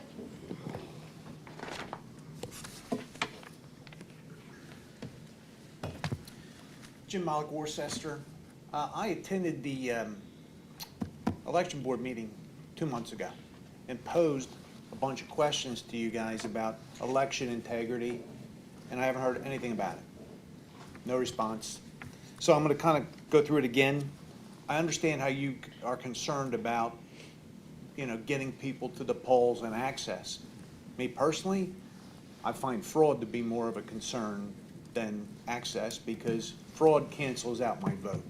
And that's why I came to you guys with my questions, which haven't been answered. So one of them was about signature verification, how that's done, who's in charge, what's the procedure, how is it followed, do you have video recordings of what's going on? And I never got an answer. So I'd like to see what procedures are in place to make sure that the signature verification is legit. You're talking about for mail-in ballots. Yeah, yep. Integrity of the voter rolls. What's the procedure to identify and purge voters who are deceased? Who's in charge? What's the procedures? How often is it done? And when's the last time your voter rolls have been purged of people who are deceased? Because we have an election coming up, and if that hasn't been done, then you can't assure us that we have election integrity. The third thing I told you was, what's the procedure to identify and purge voters who have moved out of the county or out of the state? Who's in charge of that? What's the procedure? How often are the rolls purged of these people? I kind of did my own research on this. I know some people who moved 3 years ago out of state. So I went and looked up their voter registration. They're still active. That can't happen. That can't happen. When I asked for an explanation, I was told that it's on them to change their registration. So if they don't, nobody's watching it, nobody's following it, nobody's acting on it, and we have people who could potentially vote here who live out of state, and you guys don't have a process or procedure in place to catch that. So again, I pose these questions again with the caveat that I actually have some evidence that you maybe have a problem in one of those areas.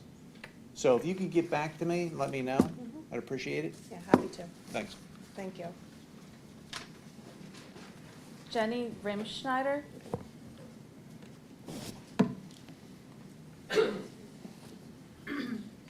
I'll pose my disability questions with Dr. Williams directly later, but I'm Jenny Rimschneider in Lower Providence. So I also have a guardianship issue, but this is directly related to a county service. I first read this almost identical testimony on May 3rd, 2023, and have been here many times before and since. To date, after 2 years of pleading, I've yet to receive any contact from any county commissioner. I'm here to once again implore you to scrutinize your detrimental guardianship system.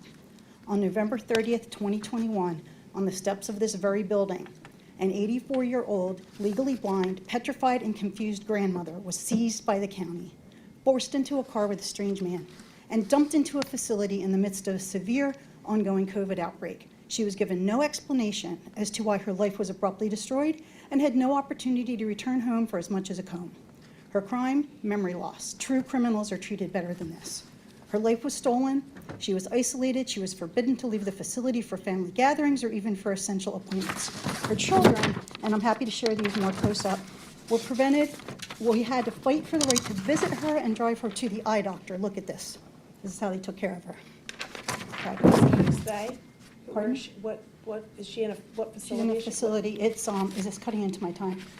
We'll give you a couple more minutes, but go. It's changed names multiple times, and we're trying to transfer her out. We've been trying to transfer Okay. her out. But it started out, we called it Manor Care, King of Prussia. Okay, I just wanted to know what And that now was. it's, it was ProMedica, and now it's Genesis. Okay, so that's a private, that's not county. No, but the county is responsible for putting her there, okay?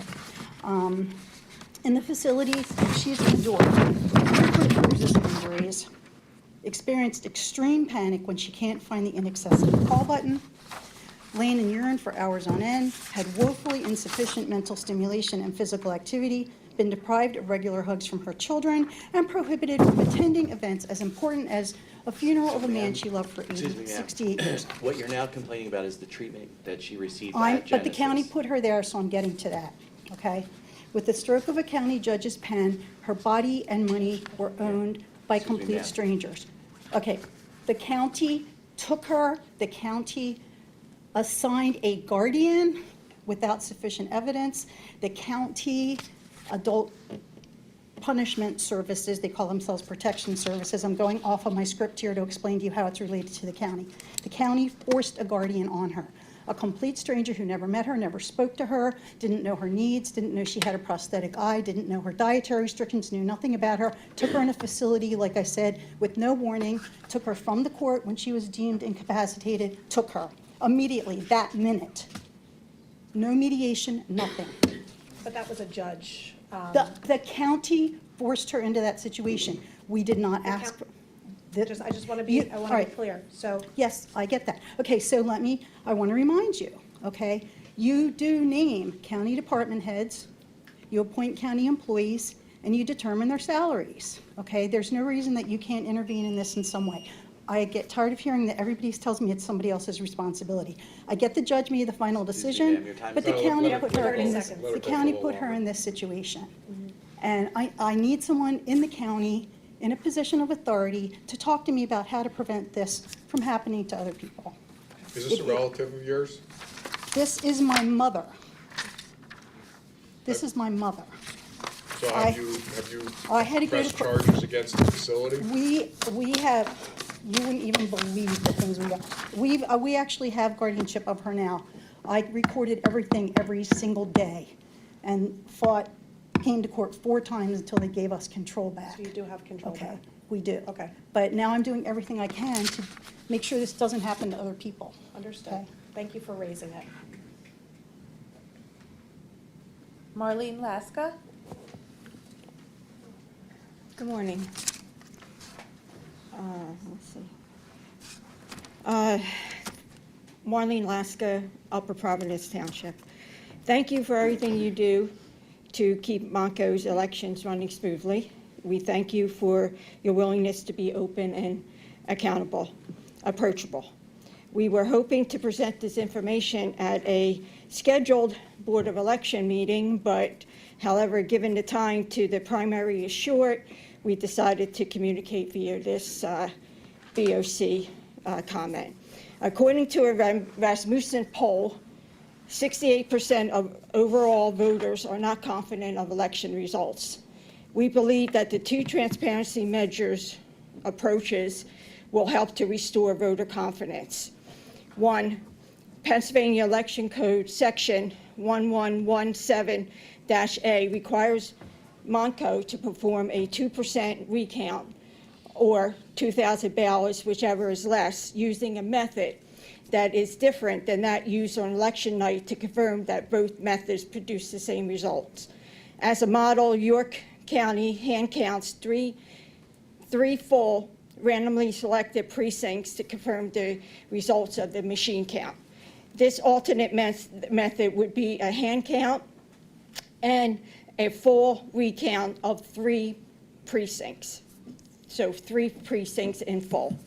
Hand counting is low cost, simple, efficient, legal, and approved by Pennsylvania Department of State. Also, there are small precincts in Monco.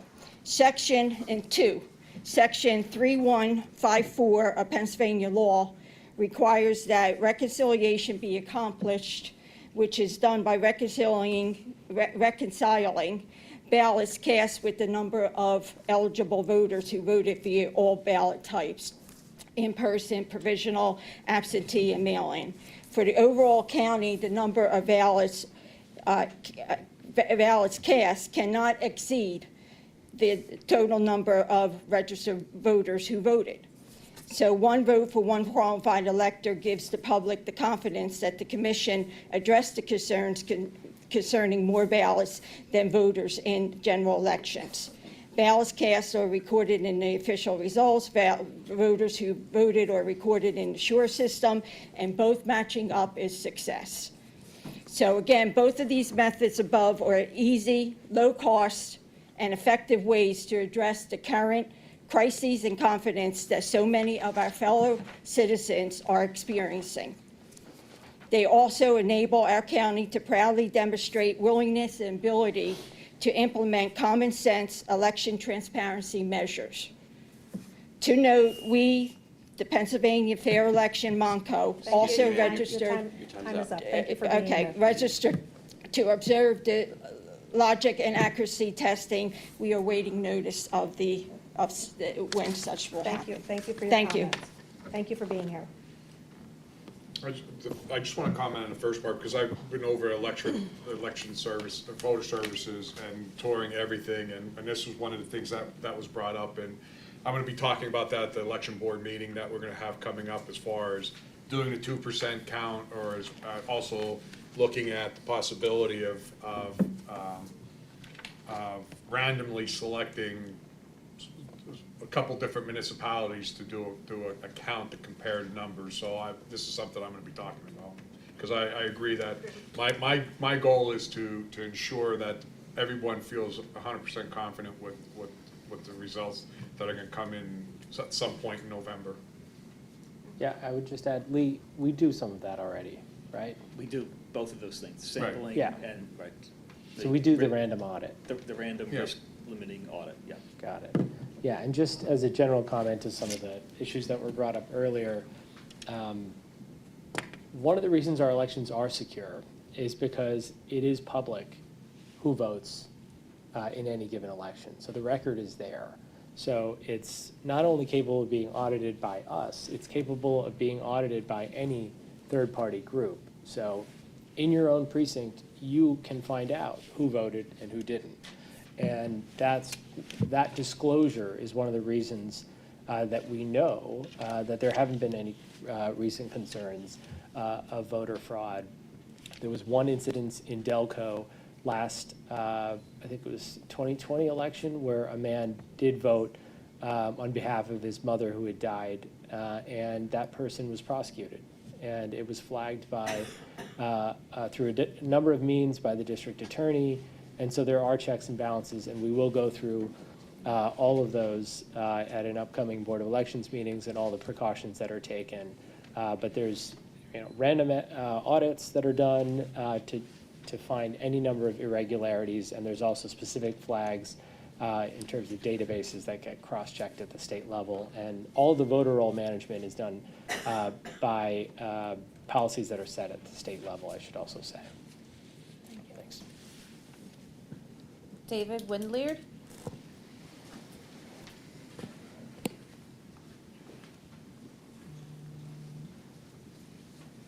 Hey, good morning, Commissioners. Good morning, Tom. One, I wanted to say thank you guys for, what you guys do as elected officials. Thank you. And I want to thank all the citizens for participating in the process as well, and the sheriff's deputy for the security aspect. I'm a former law enforcement officer myself. And so, this is my first county commissioner meeting to kind of sit in here. I know Tom DeBello pretty well, very great guy, great leaders. I'm assuming that I don't know too much about you guys, but assuming that, this board is a pretty solid board here. Sitting back and listening, I do have kind of some election issue stuff. I just wanted to make sure that, me as a congressional candidate running here in this district, for you guys that don't know, I'm actually the Republican congressional candidate for the 4th district here. I just wanted to kind of make sure that, we're listening to the people's concerns here and taking it in and not taking it for granted. Like, this is the greatest civil liberty, or the ability to participate in elections. And I don't know how many people I come across that have these concerns, whether or not these elections are free and fair, or whether they can trust in that process. And I want to kind of assure them that, hey, we got these commissioners here, and that you guys take those concerns. I think there was a lady that said earlier somebody brought up the fact that people are on voter rolls and they're not, or they're deceased, or they're not necessarily living here anymore. I've heard these concerns. I've seen it in person, actually canvassing out there where people are not actually where they're supposed to be. And I just hope that you guys take care of that, because I don't want anybody disenfranchised this election cycle as I'm running for office here, and I want people to be, or I want it to be taken seriously. I'm a combat veteran. This is something I fought for in the United States. I want to make sure that every citizen here has the ability to go down and vote, whether you're a Democrat, whether you're an independent, or whether you're a Republican, that you feel like your vote actually matters and it counts. The second piece was, I was just kind of listening and sitting back. I know I got 50 seconds, so I'll make this quick. On your contract aspect for the climate change, please protect our farms. Please protect our farms, because I'm having to go down to Berks County where foreign governments are coming in and buying up farmlands in the name of climate change using the Inflation Reduction Act to take advantage of that 30% tax break. So I know you're huge on climate change, but you got to protect these farms from foreign governments. That's all I got for time. David? Yeah, okay. Well, thank you for stepping up to run for office, and thank you for your service to our country. So this board does take farm preservation very seriously, so thank you for raising that. And when you talk about disenfranchise, making sure that everybody has an opportunity to vote, I know that this board is equally supportive of that. So thank you for your comments, okay? And best of luck. Moving on, David Morgan.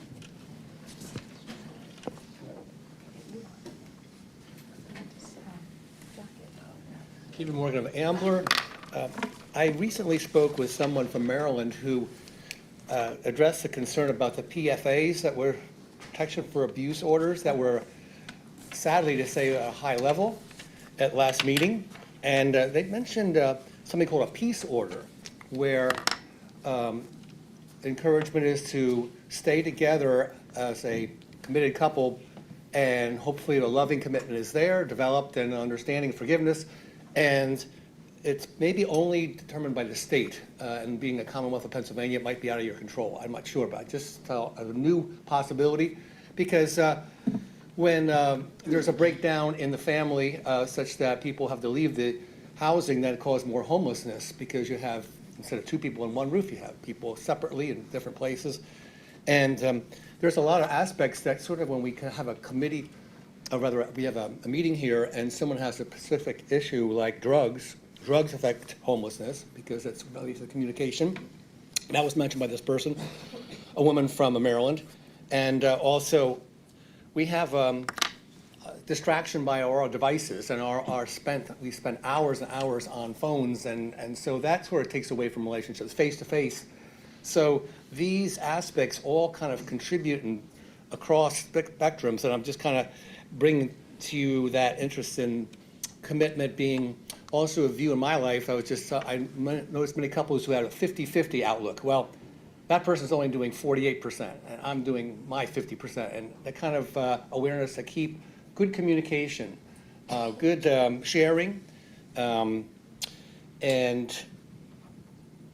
marriage is something to really consider from a friendship aspect too. We were talking about that issue. And besides these relationships in the household of husband and wife that would hopefully be preserved, Commissioner Bell, you mentioned also trafficking.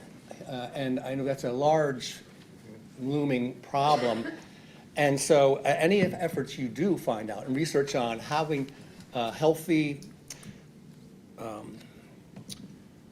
solutions to that problem, I really appreciate. And then in my last 41 seconds, I'd like to mention about the spending. I'm glad that that was addressed. For the first time in a long time, I've been in many of these meetings for years. Maybe you might know that, maybe you might not. Lee probably knows that. Anyway, so. I know it So too. I try to just represent the taxpayers. I try to represent concerns about homelessness. I try to represent health for from everyone unborn up to senior citizens. And so in relation to that, anything to look at these spendings like building plans for the justice centers, more intensive, so we know how our facilities are used, and can we know really the structure as well besides the costs. Thank you, Mr. Morgan. Thank you. Barb Furman.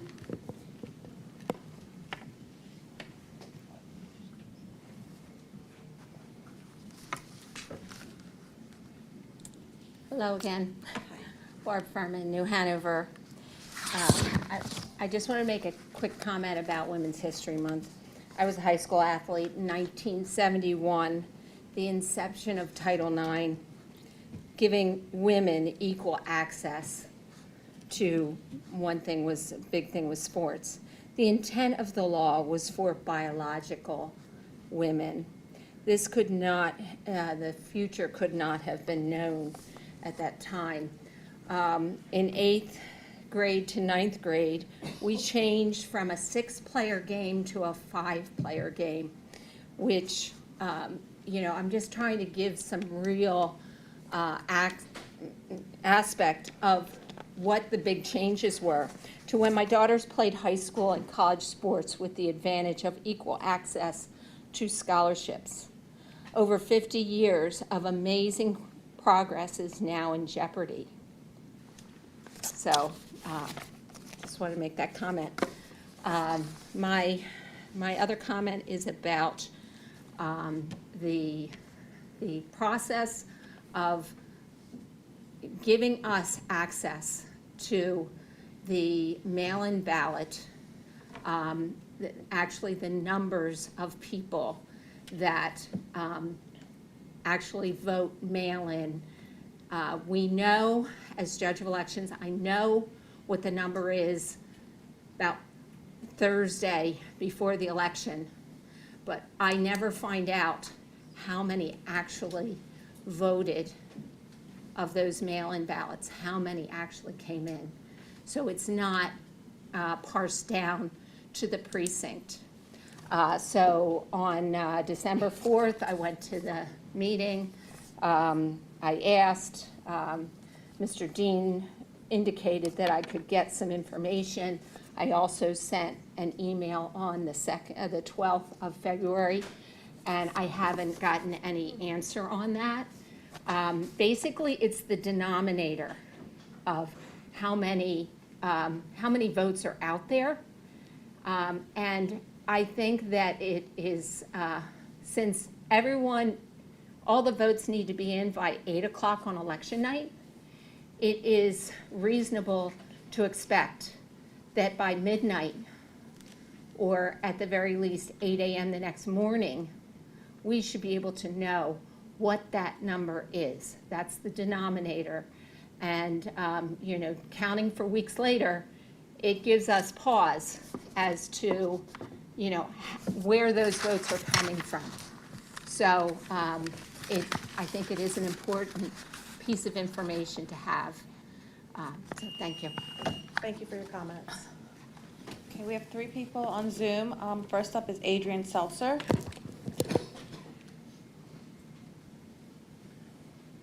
Unmute. Adrian? Lower hand. Okay. Hello, Adrian Seltzer, Lower Merion.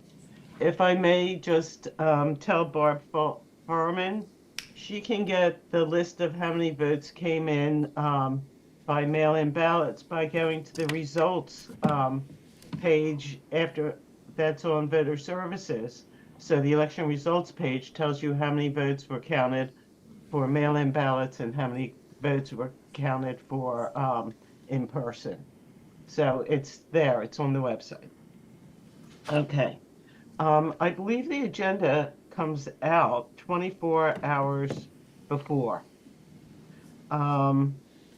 That's not really enough. I would like to lobby for having it come out a few days before.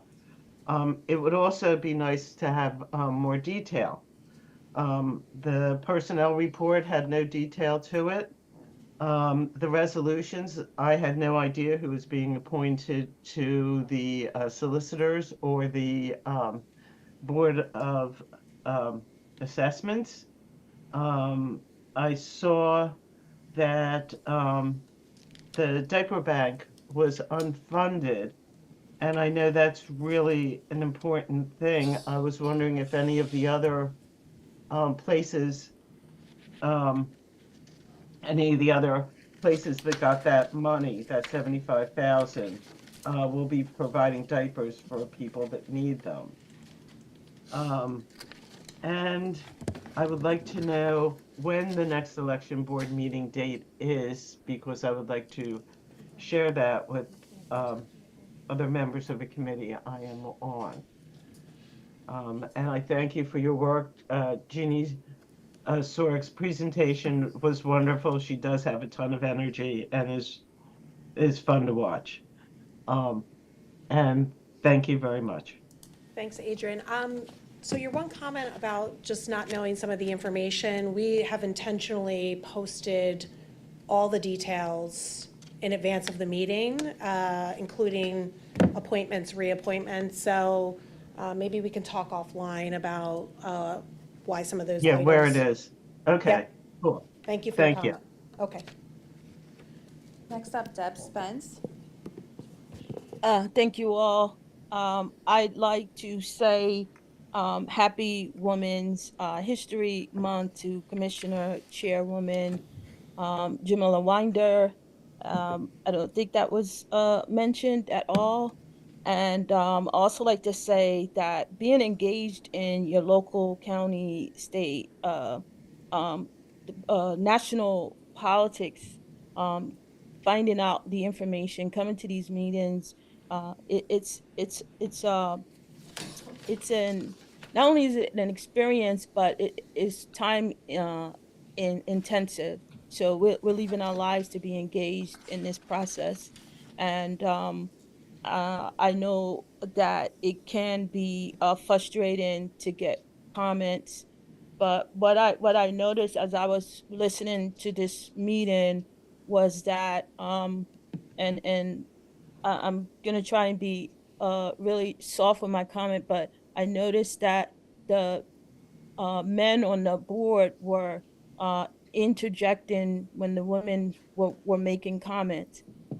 This is a board led by a very strong, competent, capable, intelligent person, and I would like for her not to be spoken down when comments are made, and when women come to speak, I don't want men interfering and thinking they know what the woman is talking about. You may not notice it. It may not be intentional. It's just a feedback. Please don't take it personal, but we don't like to be interrupted and have our mind read without even getting our questions out. Commissioner Chairwoman Jamila Winder does not do that. She lets everyone make their comment before making, I'll get back to you or send an email or something of that nature. And I appreciate if the entire board did that as well. Thank you. Thank you for your comment. Anyone? I would just say I will be better off if Chairwoman Winder interrupted me more often. But I apologize if that was something that happened in the heat of our climate discussion or whatever it was. But I do want to acknowledge just the honor it is to serve alongside you on this, and in recognition of Women's History Month and Black History Month and all that comes with the challenges that come with being a first. Is something that is a continued conversation and is something that we've got to think about every day on how we can make sure that we build inclusive spaces and respect leadership. Thank you for saying that. And, it's my manners that I learned from my grandmom and my mother, even if we don't like something someone's saying, let them try to get their thoughts out, but I didn't take much offense to that. So where are my flowers? Do you have flowers for me? Like chocolates, caviar? It's in the works. Okay, We have a all right. month, right? I'm always giving him tips on what to do for his wife for important holidays. Critical. So, it's critical. She's number one. All right, who's up next? And lastly, we have Fred Dugan. Fred's online? Yes, I'm sorry. Okay. Fred, can you hear us? I can hear you. Can you hear me? Yes, go Great. ahead. Yeah, I'm a little frustrated. Is Neil still there?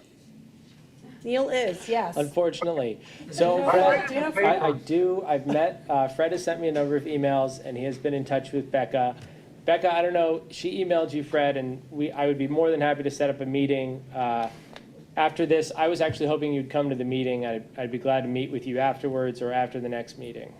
Well, Neil, to tell you the truth, I would have liked to have come myself, but Thursday is a day I'm a volunteer at Plymouth Elementary School. And I'm on a lunch break right now, so I couldn't come in. I'm free, as I said, to meet with you, and only because, as I say, I saw in the paper where you had been met with the president, et cetera, about voter turnout, and I think we did something in the Norristown School District some time ago, and we're also doing it in our synagogue. And I wanted to share some of the ideas about increasing voter turnout with you that I think you would find, I guess, interesting. So Absolutely. If you could just shoot me an email about when and where, and I'll be there. Absolutely, yeah. We'll be in touch, and I really look forward to your ideas. And I look forward to speaking with you. Like I said, it'll take about 10 minutes, and we've had success in doing it. So I think, and this is a presidential election, coming up, and I'm really anxious to share with this, with you. So again, please, as I said, shoot me an email, give me a day and a time and place, and I'm there. That'd be absolutely, great. we'll do that today. Thank you. Thank you. Thank you. Thank you, Fred. One more public comment. We have one more. Deborah Shakin. Deborah, can you hear us?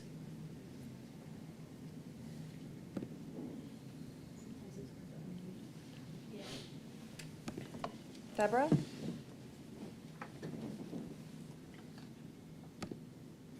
Okay. Hello. Hello. Can you hear me? We can. We have a little background noise. Is that better? That is better. Go ahead. Okay. All right. Thank you very much. I will not present my original remarks because they were about the forced guardianship program and in support of Jenny Ryman Schneider, and you have shot those remarks down. But I want to emphasize that it was the County Department of Aging that started this. They were the ones who did not follow the protocol that is set down by the state of Pennsylvania on how to approach these situations and how to do the least amount of harm when people ask for help or an intervention is needed. There are steps listed to be the least restrictive and keep people in their homes and only take them out as a last resort. The county did none of that. They came and they took one look at her and they decided they were going to refer this to Orphans Court, and they just gave the family a notice that she was to appear on such and such a date, and she was taken to the court. The court just listened to what the county said. They did not do any investigation at all, and they just declared her incompetent, which was absolutely incorrect and a horrific decision. And the rest of what Jenny said happened. And this was just a horrible, horrible miscarriage of justice and of what the county was supposed to do, this agency. And your predecessors had no interest in pursuing this at all. And I am so hopeful that you will take the time to speak with Jenny and find out exactly how this practice of referring for guardianship and guardianship is handled and take some action to correct it. It is a very vital thing. It's not only her family, it is many other families that have been affected. Thank you very much. Thank you, Deborah. All right, I think that's it for public comment. I just want to ask, do any of my colleagues have any closing comments? I just have one. I had a couple, but I'm just going to cut it down to one. A couple weeks ago, there was at a school board meeting, there was a topic of conversation. The topic's irrelevant, but there was a topic of conversation that there was parents from opposing sides having, interaction with the school board and what was being presented. The reason I bring this up is because I was contacted by many parents within that area with concerns, and I said, well, I understand your concerns and all that from a county commissioner standpoint. We don't really have oversight when it comes to school districts and what votes or what's being presented and voted on at school board meetings. However, what I did want to bring up is what was concerning, and the reason why people were reaching out to me is because there's this trend out there, and because of the 2024 election coming on, and we're going to have a lot of, I'm sure there's going to be a lot of interesting conversations in the communities about, who they're voting for and why they're voting for who they're, so on and so on. But the reason people are reaching out to me is because there was a small group of individuals that contacted people's work and complained and made accusations and so on about the comments that these parents were making at a school board meeting, including an employee of a certain township. And these allegations, I know will be investigated, and I'm sure some legal actions will be taken. But the reason I bring this up is because from a county commissioner standpoint, I'm going to encourage everyone that 2024 is a presidential election. I'm sure it's going to be a heated year, but as people, as individuals, we have to respect each other's opinions. We may not agree with each other on who we want to support, who we're going to vote for. That's what the whole system's built on. That's what America's been built on, and that's what David Winkler was kind of referring to when he got up and made comments about, why he fought for this country. We have to respect each other's opinions. We cannot go, and because I don't like what you said, we can't attack people. We can't go after their families. We can't go after their work.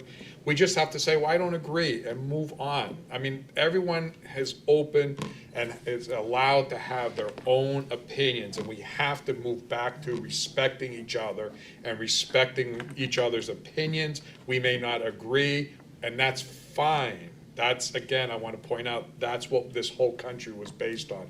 So that's why I wanted to bring that up. I think it's important as leaders in the county that we promote that as well, and that's why you see the three of us. I enjoy being here with Jamila. I think that she's doing a wonderful job, and I think that we enjoy, even though Neil and I may not agree on everything from time to time, we leave here and we're talking and laughing and kidding around about whatever, and that's what's important, and that's what we all have to demonstrate. So again, you'll see us from time to time, we're not going to agree on something, but you're not going to see us turn into an argument. We're not going to get into a fist fight. None of that. We're going to say, okay, we respect each other's opinions and we're moving on. And I encourage everyone. And we cannot promote and allow people to contact other people's employment and whatever else goes along with that, or go after people's families. This is all ridiculous, and that rhetoric, it has to stop. And I encourage everyone to take that message forward, and please, let's get through 2024, because guess what? December 1st, we're all going to wake up and the election's going to be behind us, and now we're moving forward. So that's all I want to say. Thank you for that. Commissioner DeBello, any additional? I appreciate that. And look, I think I recognize if there was a fist fight, I would probably lose, so. I know Jamila would really kick your Yeah, so we're not gonna go there. But, yeah, look, I reiterate, we're gonna have things that that are not unanimous votes. We're gonna have issues that come up where we disagree, but we're gonna focus on the issues themselves, and we're gonna, state why we believe what we do, and come to decisions. So I appreciate Tom approaching things in that way, and really recognizing that we have to set the right approach and tone, and that's important. So I just want to note one thing.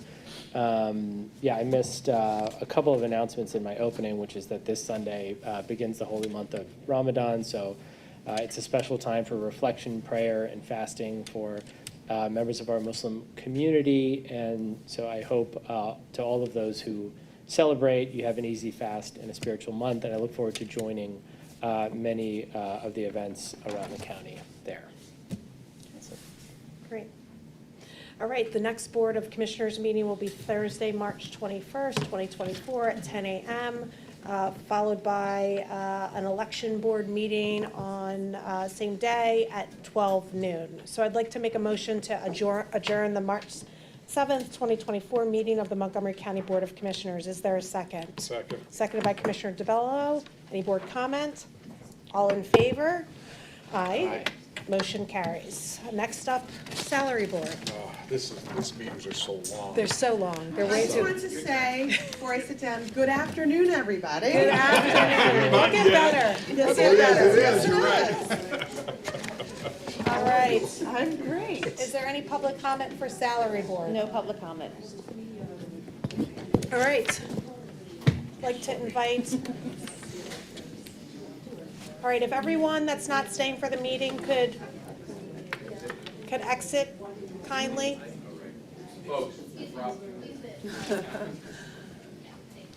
All right, so Catherine Halen, please review the Salary Board list. Good afternoon, members of the Salary Board. You should have in front of you the final copy of the Salary Board list. It is a 4-page document dated March 6, 2024, with a timestamp of 10:30 a.m. All positions have been reviewed and accounted for and are presented for the Salary Board's consideration. All right, thank you. I'd like to make a motion to approve the March 7th, 2024 Salary Board presentation as given by Ms. Catherine Halen. Is there a second? Second. Second by Commissioner DeBello. Any board comments? All in favor? Aye. Motion carries. Thank you. Thank you. I'd like to make a motion to adjourn the March 7th, 2024 meeting of the Montgomery County Salary Board. Is there a second? Second. Second by Controller Sanchez. Any board comments? Hearing none. We'll move to a vote. All in favor? Aye. Aye. All right, meeting adjourned. Thanks, everyone.